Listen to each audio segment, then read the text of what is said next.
মৰমৰ ছাত্ৰ-ছাত্ৰীসকল welcome to FI ক্লাसेस আজিৰ এই ভিডিঅ'টোত আমি আলোচনা কৰিম একাদশ শ্ৰেণী অৰ্থাৎ এইচএস ফাৰ্ষ্ট ইয়াৰৰ ফিজিক্সৰ দ্বিতীয় অধ্যায় একক আৰু জখ মাপ ইউনিটছ এণ্ড মেজাৰমেণ্ট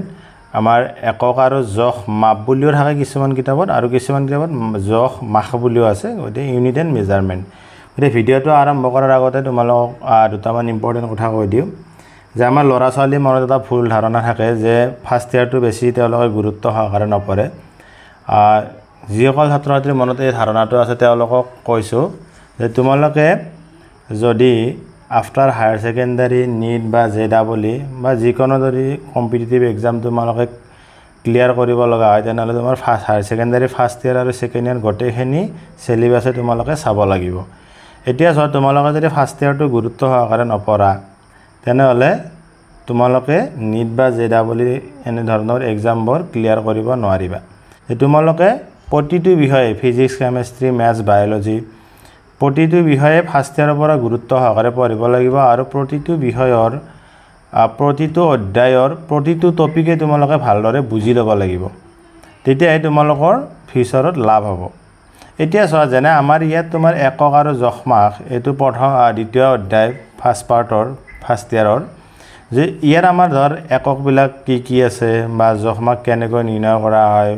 সেই বিষয়ে শিকাব তোমাৰ যদি বা মাত্ৰাৰ বিষয়ে শিকাব তোমাৰ বিভিন্ন ভৌতিক ৰাশিৰ মাত্ৰাৰ বিষয়ে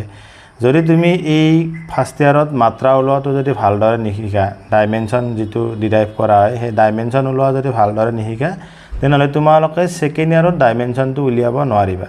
কাৰণ এইটো নাভাবিবা যে ডাইমেনশ্যন ওলোৱা তোমাৰ ফাৰ্ষ্ট ইয়াৰতে লাগিব নেকি সেনেকুৱা নহয় তোমাৰ ছেকেণ্ড ইয়াৰতো যিবিলাক নতুন নতুন টাৰ্ম পাবা নতুন নতুন ৰাশি পাবা প্ৰত্যেকটো ৰাশিৰে তুমি কি উলিয়াব লাগিব ডাইমেনশ্যন উলিয়াব লাগিব মাত্ৰা উলিয়াব লাগিব কিন্তু মাত্ৰা উলিওৱা যিটো পদ্ধতি বা যিটো ছিষ্টেম কিন্তু ফাৰ্ষ্ট ইয়াৰতে শিকোৱা হয় গতিকে তুমি ফাৰ্ষ্ট ইয়াৰতে ভালদৰে সেই বস্তুখিনি শিকি ল'লেহে তোমাৰ ছেকেণ্ড ইয়াৰৰ নতুন ৰাশিবোৰ পালে তুমি মাত্ৰাটো উলিয়াব পাৰিবা গতিকে এইটো এটা এক্সাম্পল দিলোঁ গতিকে আশা কৰিছোঁ সকলোৱে ফাৰ্ষ্ট ইয়াৰৰ পৰা গুৰুত্ব সহকাৰে পঢ়িবা বিশেষকৈ ফিজিক্সখন লগতে আৰু এটা তোমালোকক ইনফৰমেশ্যন দি থওঁ যে এই চেনেলৰ জৰিয়তে তোমালোকৰ ফিজিক্সৰ দুটা পাৰ্টৰে প্ৰতিটো অধ্যায়ৰ প্ৰতিটো টপিকে বুজোৱা হ'ব অনুশীলনীৰ প্ৰশ্নবিলাক সলভ কৰি দিয়া হ'ব গতিকে যিসকলে চেনেলটো নতুনকৈ চাই আছে তেওঁলোকে চেনেলটো ছাবস্ক্ৰাইব কৰিবা আৰু কাষত থকা বেল আইকনটো দবাই দিবা লগতে তোমাৰ বন্ধু বান্ধৱীৰ গ্ৰুপলৈ তোমালোকৰ চেনেলটো শ্বেয়াৰ কৰি দিবা গতিকে আহাছো আজি আমি আৰম্ভ কৰোঁ ফাৰ্ষ্ট পাৰ্টৰ দ্বিতীয় অধ্যায় একক আৰু জখ মাপ ইয়াত প্ৰথম টপিকটো হ'ব তোমালোকৰ ভৌতিক ৰাশি চোৱা ভৌতিক ৰাশি কি যিবোৰ ৰাশি প্ৰত্যক্ষ বা পৰোক্ষভাৱে জুখিব পাৰি আৰু যাৰ সহায়ত পদাৰ্থ বিজ্ঞানৰ সূত্ৰ আৰু নীতিসমূহ প্ৰকাশ কৰা হয় সেইবোৰক ভৌতিক ৰাশি বোলে যে পদাৰ্থ বিজ্ঞানত কিছুমান ৰাশি আমি কি কৰিব পাৰোঁ যে প্ৰত্যক্ষভাৱে ডাইৰেক্টলি বা ইনডাইৰেক্টলি সেই ৰাশিবোৰৰ মান জুখি উলিয়াব পাৰোঁ আৰু আমাৰ কিছুমান সূত্ৰ যিবিলাক সূত্ৰ আছে আমাৰ পদাৰ্থ বিজ্ঞানত ফিজিক্সত যেনে নিউটনৰ সূত্ৰ পাস্কেলৰ সূত্ৰ এইবিলাক তোমালোকে পাবা সেই সূত্ৰবিলাক কি কৰিব পাৰোঁ আমি কিছুমান ৰাশিৰ সহায়ত প্ৰকাশ কৰিব পাৰোঁ সেই ৰাশিবোৰক কি বুলি কোৱা হয় ভৌতিক ৰাশি বুলি কোৱা হয় সেই ৰাশিবোৰ কি কৰিব পাৰিম ৰাশিবোৰৰ মান আমি কি কৰিব পাৰোঁ প্ৰত্যক্ষ ডাইৰেক্টলি বা পৰোক্ষ ইনডাইৰেক্টলি কি কৰিব পাৰোঁ জুখি উলিয়াব পাৰোঁ যেনে তোমাৰ চোৱা দৈৰ্ঘ্য বুলি ক'লে যদি আমি কওঁ যে এই পেজখনৰ বা এই কাগজখনত তোমাৰ কি উলিয়াব লাগে দিশটো কিমান আছে জুখি উলিয়াব লাগে তেনেহ'লে আমি এডাল কি কৰিম স্কেলেৰে ইয়াত দৈৰ্ঘ্যটো জুখি উলিয়াব পাৰিম এইটো হৈছে তোমাৰ প্ৰত্যক্ষভাৱে জোখা বা তোমাৰ সময় বা ঠিক তেনেদৰে ভৰ বস্তু এটা যদি ভৰটো জুখি উলিয়াব লাগে আমি কি কৰিম তাক তুলাচনীৰ সহায়ত ডাইৰেক্ট জুখি কেনে উলিয়াব পাৰোঁ ঠিক তেনেদৰে কিছুমান ৰাশি আছে যিবিলাক আমি তাৰমানে কি কৰিব লাগে পৰোক্ষভাৱে তাৰমানে কি জুখি উলিয়াব লাগে যেনেকৈ তোমাৰ যদি আমি চাওঁ পৃথিৱীৰ পৰা সূৰ্যৰ দূৰত্ব এইটো যদি আমি জুখি উলিয়াব লাগে তেনেহ'লে আমি পোহৰৰ স্পীড বা পোহৰ কিমান স্পীডত আমাৰ পৃথিৱীলৈ আহিছে তাৰ সহায়তে আমি কি কৰিব পাৰিম এই পৃথিৱী আৰু সূৰ্যৰ মাজৰ দূৰত্বটো কি কৰিব পাৰিম জুখি উলিয়াব পাৰিম গতিকে এনেবোৰ ৰাশিক তোমালোকৰ কি বুলি কোৱা হয় বহুত ৰাশি আছে দৈৰ্ঘ্য সময় ভৰ বিদ্যুৎ প্ৰবাহ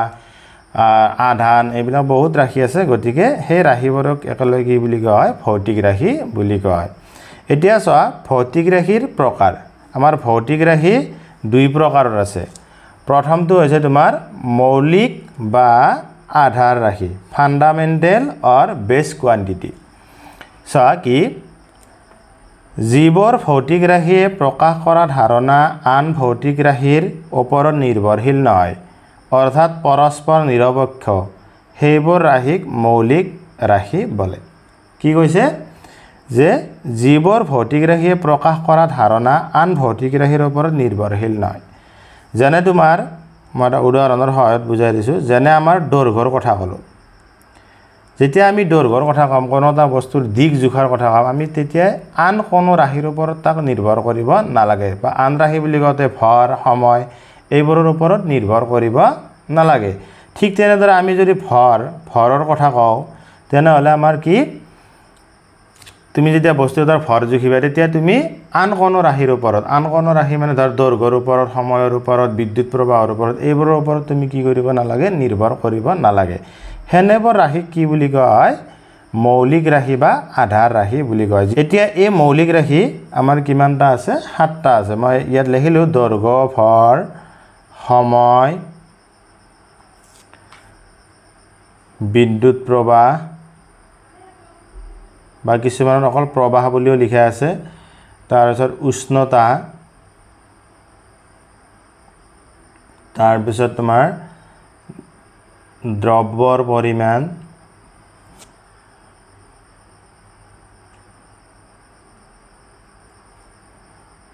আৰু দীপন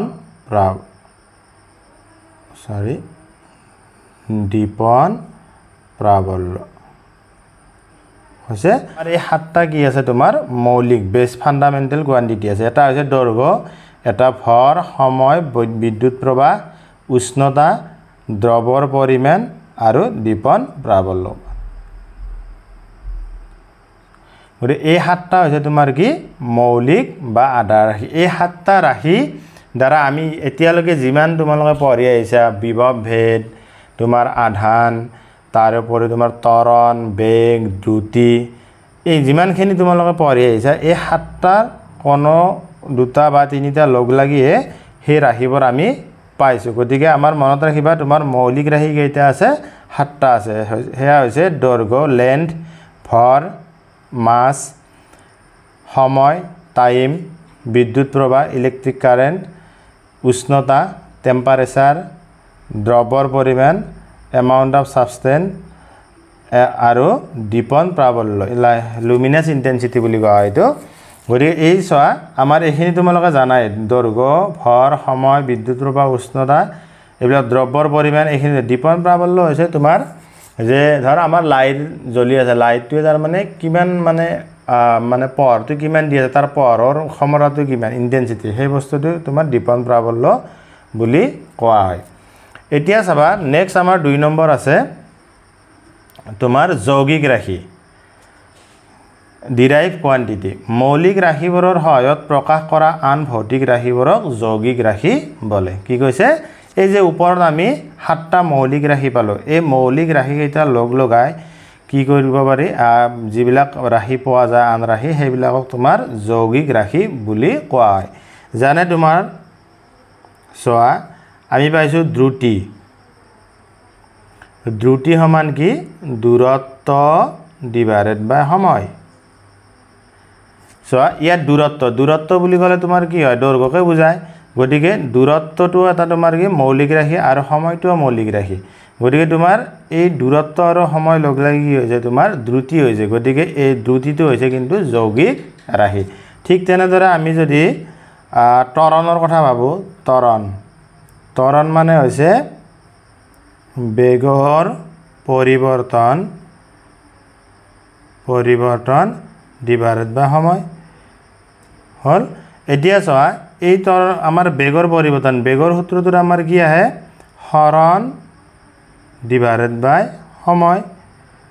আৰু তলত আহিলে আমাৰ কি সময় আছে গতিকে আমি এইটো সূত্ৰ যদি লিখো এনেকৈ হৰণ ডিভাইডেড বাই সময় ইনটু সময় হল তাৰ মানে আমাৰ ত্বৰণ যে আছে ত্বৰণত আমাৰ কি আছে যে হৰণ ডিভাইডেড বাই সময় ইনটু সময় তাৰ মানে ইয়াত সময়টো যে আছে এইটো হৈছে তোমাৰ কি মৌলিক ৰাশি হৰণ মানে আমি কি ডিষ্টেন্সে বুজায় বা দৈৰ্ঘ্য বুজায় গতিকে তোমাৰ এইটো হৈছে তোমাৰ কি মৌলিক ৰাশি এই মৌলিক ৰাশিবোৰ লগ লাগি যিবোৰ নতুন ৰাশি পোৱা যায় সেইবোৰক তোমাৰ কি বুলি কোৱা হয় যৌগিক ৰাশি বুলি কোৱা হয় তাৰপিছত আমি আন এটা উদাহৰণ ল'ব পাৰোঁ ঘনত্ব মানে আমাৰ কি ভৰ ডিভাইডেড বাই আয়তন এতিয়া চোৱা তোমাৰ আয়তন বুলি ক'লে আমাৰ কি হয় যেটো দৈৰ্ঘ্য আছে আমাৰ আয়তন বুলি ক'লে দৈৰ্ঘ্য পুৰাণ প্ৰস্থ পুৰাণ উচ্চতা হয়নে এতিয়া চোৱা এই ভৰ এটা মৌলিক ৰাশি দৈৰ্ঘ্য মৌলিক ৰাশি প্ৰস্থটো কি এটা দীঘৰ জোখে হয়নে এটো মৌলিক ৰাশি উচ্চতাটো কি এটা দীঘৰে জোখ হয় গতিকে আমাৰ এটো মৌলিক ৰাশি এই গোটেইনি মৌলিক ৰাশি লগ লাগি আমাৰ কি হৈছে ঘনত্বটো হৈছে ই এটা কিন্তু যৌগিক ৰাশি গতিকে তোমালোকে চোৱা যে মৌলিক ৰাশি আৰু যৌগিক ৰাশি এই দুটা বস্তু পাৰ্থক্যটো বুজি হ'ব লাগিব যে মৌলিক ৰাশি হৈছে কি যে যিবিলাকে পৰস্পৰ নিৰপেক্ষ কাৰো ওপৰত ডিপেন্ডেবল নহয় সেইবিলাকক তোমাৰ কি মৌলিক ৰাশি বুলি কোৱা হয় আৰু যৌগিক ৰাশি হৈছে মৌলিক ৰাশিবোৰ লগ লগাই আমি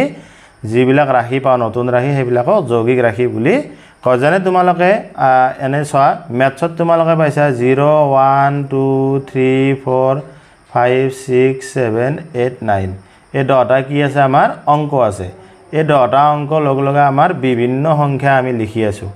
হয়নে ঠিক তেনেদৰে এই 7টা মৌলিক ৰাশি দ্বাৰা আমি কি এতিয়ালৈকে যিমান তোমালোকে ৰাশি পাই আহি আছা পদাৰ্থ বিজ্ঞানত গটেবোৰ এই 7টা কোনোবা দুটা বা তিনিটা লগ লগাই সেইবিলাক আমি পাওঁ আমাৰ নেক্সট টপিকটো আহিল এককৰ আন্তৰ্জাতিক ব্যৱস্থা দা ইন্টাৰনেশ্যনেল সিস্টেম অফ ইউনিটস এতিয়া চোৱা আমাৰ যিবিলাক একক আমি পাই আছো আমি এসআই ইউনিটৰ কথা গম পাওঁ তোমালোকে এতিয়ালৈকে যিমানখিনি পঢ়িলা বিজ্ঞানত তাতে যিবিলাক একক লিখা প্ৰায় এসআই এককে লিখা গতিকে আমাৰ এই এসআই একক মানে হৈছে তোমাৰ ইন্টাৰনেশ্যনেল সিস্টেম অফ ইউনিট এটো তোমাৰ উল্টাকৈ কোৱা কাৰণ ফ্ৰান্স ভাষাত তোমাৰ এই সংস্থাটো আছিল কাৰণে আমাৰ সিস্টেম ইন্টাৰনেশ্যনেল ডি ইউনিটস বুলি কোৱা হয় সেই কাৰণে আমাৰ এসআই বুলি কয়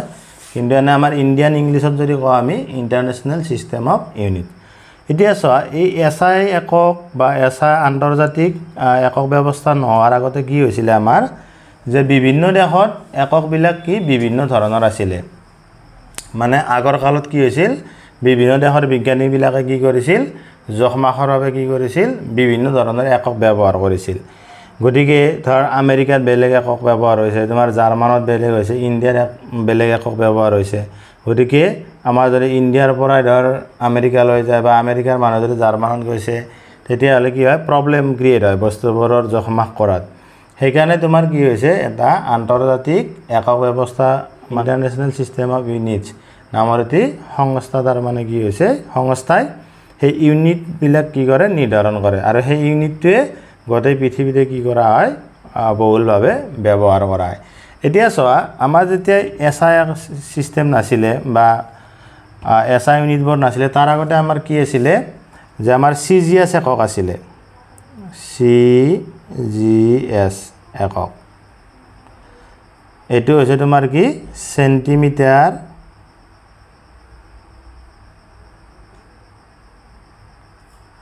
কমা গ্ৰাম আৰু সেকেন্ড তাৰ পিছত আন এটা আছিল আমাৰ এমকেএস একক এমকেএস হৈছে মিটাৰ কিলোগ্ৰাম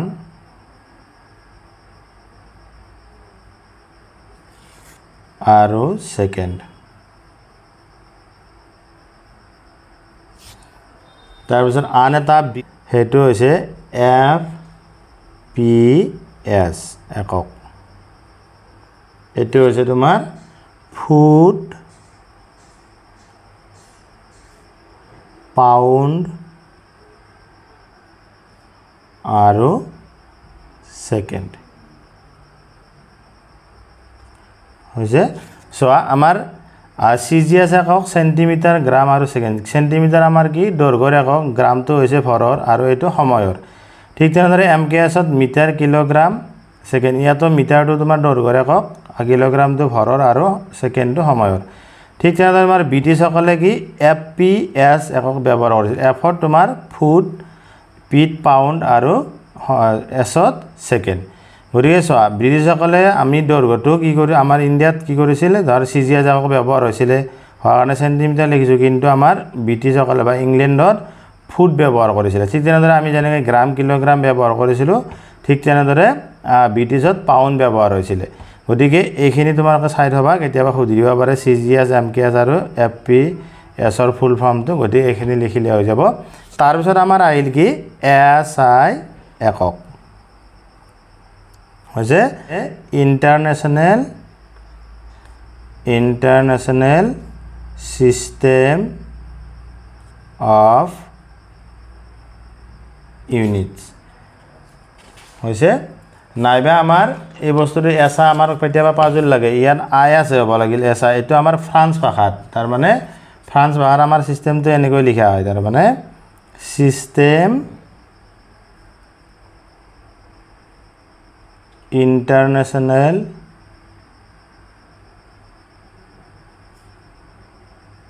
ডি ইউনিটস সেইকাৰণে আমাৰ কি কৰা হয় ইয়াত এসআই বুলি কোৱা হয় এতিয়া তোমাৰ এসআই এককটো কি হয় আমাৰ যে বহুলভাৱে এতিয়া বৰ্তমান কি হৈছে আমি সব যেতিয়া আমি ম্যাথছ কৰিম বা কেমিষ্ট্ৰি অফ ফিজিক্সৰ প্ৰবলেমবিলাক সলভ কৰিম তেতিয়া কিন্তু আমি কি কৰিব লাগিব এককবিলাক সব এসআই এককত লিখিব লাগিব আৰু এসআই এককত তোমাৰ এককবিলাক হৈছে দৈৰ্ঘ্যৰ কাৰণে আমি সদায় মিটাৰ ব্যৱহাৰ কৰিম তাৰ পিছত ভৰৰ কাৰণে আমাৰ কিলোগ্ৰাম ব্যৱহাৰ কৰিম কিলোগ্ৰাম আৰু সময়ৰ আমাৰ কি কৰিম সেকেন্ড ব্যৱহাৰ কৰিম এতিয়া চাম আমি এই এসআই মৌলিক আমি যিবিলাক মৌলিক ৰাশি পালো এই মৌলিক ৰাশিবিলাকৰ কি কৰিম আমি এককবিলাক এসআই এককবিলাক এতিয়া লিখিম কাৰণ কিয় জানানে এই মৌলিক ৰাশিবোৰ লগলাগি আমাৰ যৌগিক ৰাশি হৈছে গতিকে এতিয়া আমি মৌলিক ৰাশিসমূহৰ এসআই এককবিলাকৰ বিষয়ে জানিম এতিয়া চোৱা প্ৰথমতে আমি মৌলিক ৰাশিসমূহ লিখি লওঁ আমাৰ কি আছিল দৈৰ্ঘ্য 1 নম্বৰ 2 নম্বৰ আছিলে তোমালৰ ভৰ 3 নম্বৰ সময় 4 নম্বৰ উষ্ণতা 5 নম্বৰ বিদ্যুৎ প্ৰবাহ বা কিছুমানত প্ৰবাহ বুলিও আছে প্ৰবাহ 5 নম্বৰ দ্ৰব্যৰ পৰিমাণ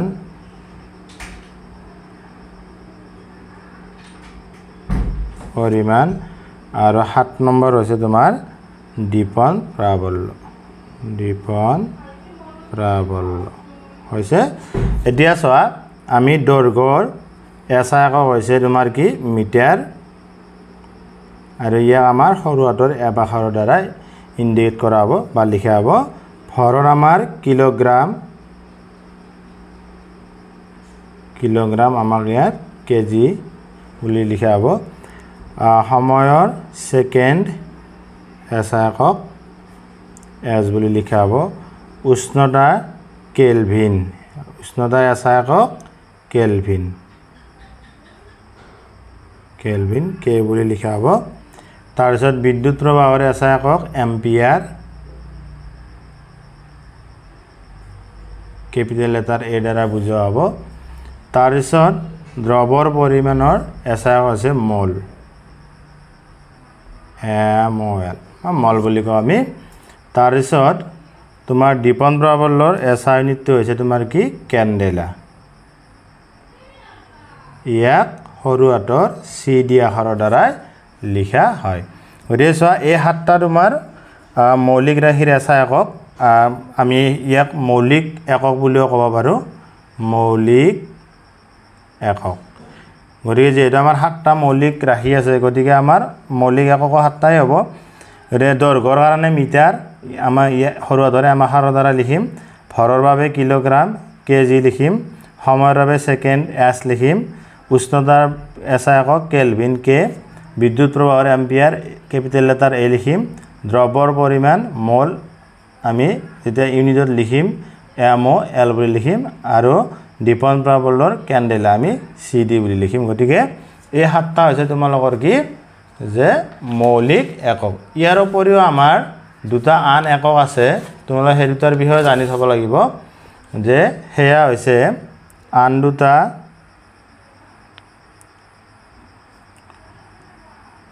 দুটা একক হল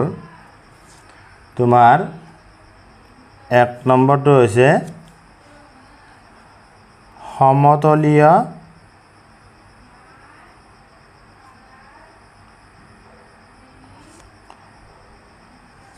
কোণৰ বাবে আমি কি ব্যৱহাৰ কৰিম এককটো ৰেডিয়ান আৰ এ লিখে আৰু দুই নম্বৰটো হৈছে ঘন কোণৰ বাবে আমাৰ ইউনিটটো হ'ব ষ্টেৰেডিয়ান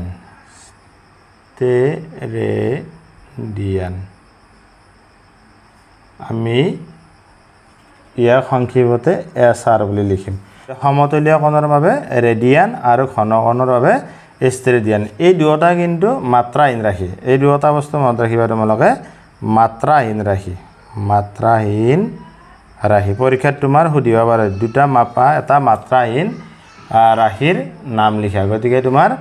এটো হৈছে সমতলীয় কোণ আৰু ঘন কোণ আৰু ইয়াৰ একক হৈছে সমতলীয় কোণৰ কাৰণে বাবে ৰেডিয়ান আৰু ঘন কোণৰ বাবে ষ্টেৰেডিয়ান মৌলিক একক এই বিশেষকৈ এই সাতটা তুমি জানি থব লাগিব এই সাতটা মৌলিক এককৰ দ্বাৰা আজিলৈকে তুমি পাস্কেলে হওক নিউটনে হওক যিমানবোৰ লিখি আছা বা আন যিবিলাক যৌগিক ৰাশি আছে ৰাশিবোৰৰ একক লিখি আছা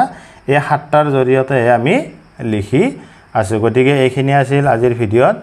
ইয়াৰ পৰৱৰ্তী ভিডিঅ'ত আমি নেক্সট টপিকটো আৰম্ভ কৰিম গতিকে তোমালোকে চেনেলটো সাবস্ক্ৰাইব কৰি থবা আৰু তোমালোকৰ বন্ধু বান্ধৱীৰ গ্ৰুপলৈ শ্বেয়াৰ কৰি দিবা লগতে এই চেনেলৰ জৰিয়তে তোমালোকৰ প্ৰিভিয়াছ ইয়াৰৰ কুৱেশ্যন পেপাৰসমূহ মই ডেছক্ৰিপশ্যনত লিংকবোৰ দি থৈ দিছোঁ গতিকে তোমালোকে চাব পাৰিবা গতিকে আজিলৈ এৰিছোঁ ধন্যবাদ